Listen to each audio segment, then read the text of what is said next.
On the night of October 30th, 1938, a radio drama aired that would become one of the most talked about broadcasts in media history. Across the United States, some listeners genuinely believed Earth had come under attack by invaders from Mars. The mastermind behind the event was Orson Welles.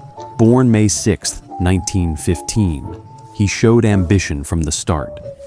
At only 16, he marched into a Dublin theater and boldly claimed he was a seasoned Broadway actor. Instead of calling his bluff, they recognized his talent and gave him a chance. That boldness stayed with him through every project that followed. By 1934, he was working in radio. With his earnings, he founded his own stage company, the Mercury Theatre. The productions were so strong that CBS invited Welles to create a weekly radio series adapting famous works of literature.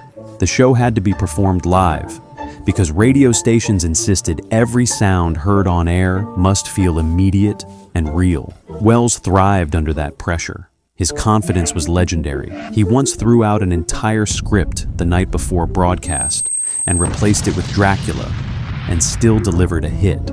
As the series continued into autumn, Welles wanted something bold for the Halloween episode. He wanted listeners to feel like they were hearing real news.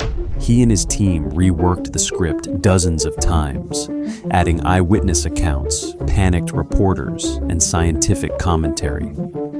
Actors studied real disaster broadcasts to capture the genuine fear, long stretches of orchestra music, then sudden interruptions that escalated into panic as Martians overran cities. At 8 p.m., some people tuned in late after skipping over a popular comedy show. They heard calm, pleasant dance music. Then, we interrupt this program. A meteorite had supposedly fallen near Grover's Mill, New Jersey. Reporters described a metallic cylinder unscrewing. Strange beings emerged, and soon, a grave declaration echoed across the airwaves. The invaders were from Mars. Confusion took hold. Some households ran outside.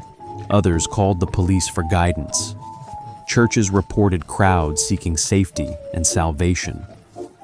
CBS executives rushed to the studio, demanding that Welles interrupt the show to clarify that it was fiction. But the damage was already in motion.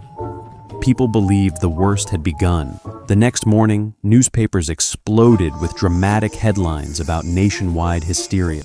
Articles claimed mobs stormed the street, terrified citizens fled their homes, and panic struck every corner of America.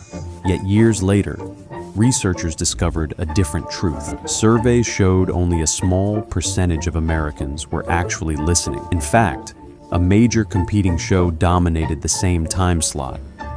No confirmed suicides or serious injuries were ever linked to the broadcast. Much of the legend was greatly exaggerated. Newspapers had a motive. Radio was becoming the public's preferred source of news, threatening the print industry. Portraying radio as dangerous and irresponsible helped renew distrust in the medium. So the chaos became a bigger story than the broadcast itself. Still, many people were indeed fooled. Welles received thousands of letters, some praising the creativity, others furious at the deception. Privately, he loved the attention. He knew he had made something unforgettable. Throughout his life, strangers continued to approach him and confess that, for those few minutes, they believed Earth was doomed. The War of the Worlds broadcast remains a milestone in media history. It exposed how powerful a convincing voice can be, and how deeply audiences trust the information delivered through their speakers. Even decades later, its lessons still echo. When a message sounds urgent enough, the world will listen, whether it's real or not.